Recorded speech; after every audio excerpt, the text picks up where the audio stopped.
जय श्री राम। आज हम आपको बताने वाले हैं अयोध्या के श्री राम का ओरछा से क्या है नाता। इससे पहले आप मेरे चैनल को सब्सक्राइब जरूर से कीजिएगा।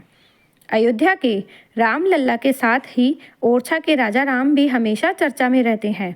अयोध्या से मध्य प्रदेश के ओरछा की दूरी तकरीबन 450 किलोमीटर है, लेकिन इन दोनों ही जगहों के बीच गहरा नाता है। जिस तरह अयोध्या के रग रग में राम है, ठीक उसी प्रकार ओरछा की धड़कन में भी राम विराजमान है। राम यहाँ धर्म से परे हैं। हिंदू हो या मुस्लिम, दोनों के ही वे आराध्य हैं। अयोध्या और ओरछा का करीब 600 वर्ष पुराना नाता है। कहा जाता है कि 16वीं शताब्दी में ओरछा के बुंदेला शासक मधुकर शाह की महारानी कुंवरी गणेश अयोध्या से राम लल्ला को ओरछा ले आई थी। पौराणिक कथाओं के अनुसार ओरछा के शासक मधुकर शाह कृष्ण भक्त थे, जबकि उनकी महारानी कुंवरी गणेश राम उपासक। इसके चलते दोनों के बीच अक्सर विवाद भी होता था। एक बार मधुकर शाह ने रानी को वृंदावन जाने का प्रस्ताव दिया, पर उन्होंने विनम्रता पूर्वक उसे अस्वीकार करते हुए अयोध्या जाने की जिद कर ली। तब राजा ने रानी पर व्यंग्य किया, अगर तुम्हारे राम सच में हैं तो उन्हें अयोध्या से ओरछा लाकर दिखाओ। इस पर महारानी कुंवरी अयोध्या रवाना हो गई। वहां 21 दिन उन्होंने तप किया। इसके बाद भी उन्हें आराध्य प्रभु राम प्रकट नहीं हुए तो उन्होंने सरयू नदी में छलांग लगा दी। कहा जाता है कि महारानी की भक्ति देखकर भगवान राम नदी के जल में ही उनकी गोद में आ गए। तब महारानी ने राम से अयोध्या से ओरछा चलने का आग्रह किया तो उन्होंने 3 शर्तें रख दी। पहली, मैं यहाँ से जाकर जिस जगह बैठ जाऊँगा वहाँ से नहीं उठूँगा।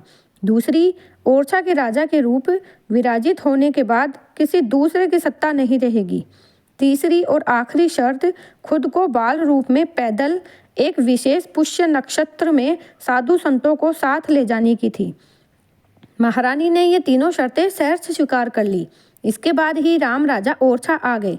तब से भगवान राम यहाँ राजा के रूप में विराजमान हैं। राम के अयोध्या और ओरछा दोनों ही जगहों पर रहने की बात कहता है एक दोहा। आज भी राम राजा मंदिर में लिखा है कि राम राजा सरकार के 2 निवास है खास, दिवस ओरछा रहत है रेन अयोध्या वास। ओरछा में प्रभु राम का एक और बात प्रचलित है।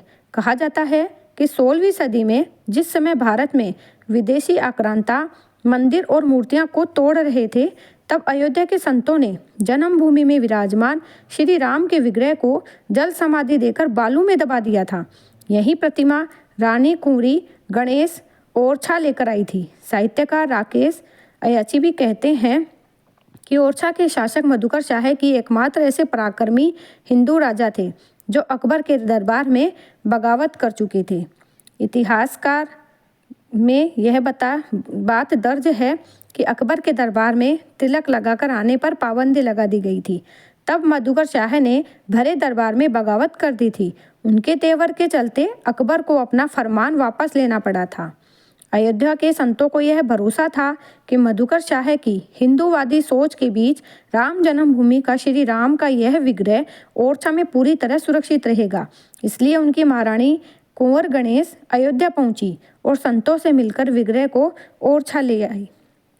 इतिहासकार बताते हैं कि राम राजा के लिए ओरछा के मंदिर का निर्माण कराया गया था, पर बाद में उन्हें सुरक्षा कारणों से मंदिर की बजाय रसोई में विराजमान किया गया। इसके पीछे तर्क है कि माना जाता है कि रजवाड़ों की महिलाएं जिस रसोई में रहती हैं उससे अधिक सुरक्षा और कहीं नहीं हो सकती, इसलिए यह कहानी हमें प्रचलित है। जय हो।